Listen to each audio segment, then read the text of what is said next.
Of you.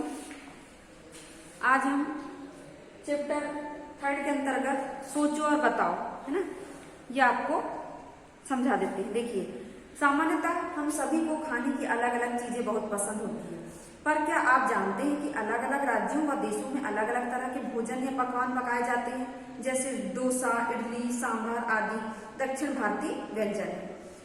अब बताइए, प्रश्न है इसमें, पता कीजिए, बताइए कि नीचे दिए गए व्यंजन किन राज्यों से संबंधित है।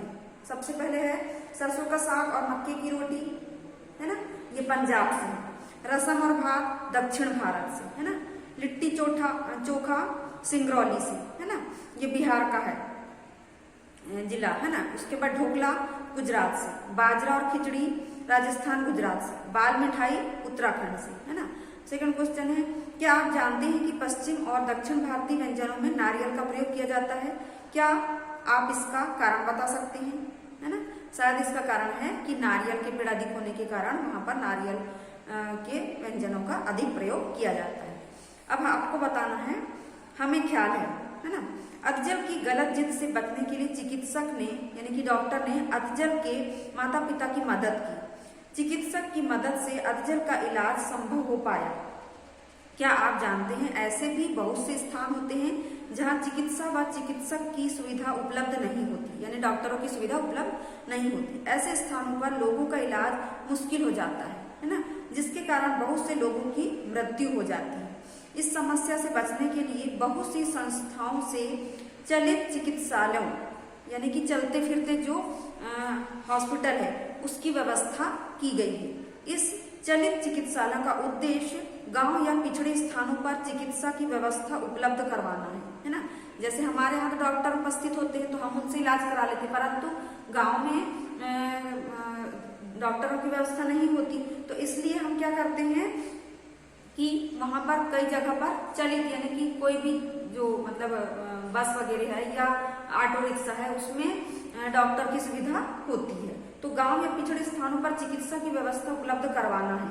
चलित चिकित्सालयों में दवाइयों व चिकित्सक दोनों की सुविधाएं उपलब्ध होती है ना, दवाइयां भी और चिकित्सक दोनों की सुविधाएं उपलब्ध होती है।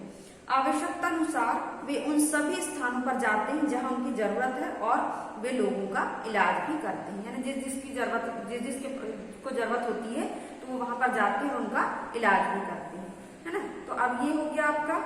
अब देखिए, सेकंड बुक आपको निकालना है, उसमें देखिए मेरी बारी 7, है ना। मेरी बारी 7 कहानी पढ़कर पूछे गए प्रश्नों के उत्तर दीजिए। चैप्टर पेज नंबर 10 निकालना है आपको, है ना। उसमें देखिए, एक बार संत एकनाथ ने देखा कि कुछ ग्रामीण सांप को मार रहे हैं। उन्होंने ग्रामीणों को ऐसा करने से मना किया। उन्होंने कहा, इसे मत मारो, क्रमवश यह सांप है, लेकिन है तो जीव ही, इसमें भी आत्मा है। तभी एक युवक ने कहा, अगर आत्मा है तो फिर काटता क्यों है? तो युवक की बात सुनकर संत एकनाथ ने कहा, तुम अगर इसे बेवजह मारोगे तो काटेगा ही, अगर नहीं मारोगे तो क्यों काटेगा? लोग संत एकनाथ का काफी सम्मान करते थे, इसलिए उन्होंने सांप को छोड़ दिया। अब आगे क्या हुआ देखिए, कुछ दिनों बाद एकनाथ घाट पर स्नान कर रहे थे। तभी रास्ते में उन्हें एक सांप फन फैलाए दिखाई दिया। उन्होंने उसे हटाने की काफी कोशिश की, मगर वह टस से मस नहीं हुआ। आखिर में एकनाथ मुड़कर दूसरे रास्ते से घाट पर चले गए। उजाला होने पर लौटे तो देखा कि बरसात के कारण गड्ढा हो गया था। अगर सांप ने न बचाया होता तो वे उस गड्ढे में कब का समा चुके होते। ठीक है, तो ये एक गद्यांश हो गया। अब हमको क्या करना है, इसके क्वेश्चन आंसर बनाना। तो सबसे पहला है, ग्रामीण किसे मार रहे थे? सांप को, संत को, भेड़िए को, मेंढक को? सांप को, है ना। संत का क्या नाम था? सोमनाथ, देवनाथ, एकनाथ, भवनाथ? तो एकनाथ, है ना। संत स्नान करने कहाँ जा रहे थे? घाट पर, है ना। अगला है क्वेश्चन, संत के कहने पर ग्रामीणों ने सांप के साथ क्या किया? मार दिया, दूध पिलाया, खाना खिलाया, छोड़ दिया। ठीक है, फिर अगला क्वेश्चन है, अगर सांप ने ना बचाया होता तो संत कहाँ समा गए होते? तालाब में, गड्ढे में, नदी में, सागर में?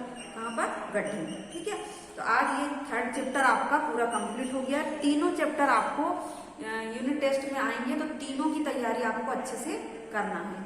पिछले बार जैसा क्वेश्चन पेपर आया था कि सबसे पहले ऑब्जेक्टिव थे, है ना, फिर सही जोड़ियां, रिक्त स्थान, सही गलत, ये 4 5 नंबर के, और उसके बाद 2 नंबर के आपको 5 क्वेश्चन आएंगे, है ना। इस प्रकार 30 नंबर का क्वेश्चन पेपर आएगा, आपको अच्छे से तैयारी करना है और टेस्ट देना है ना।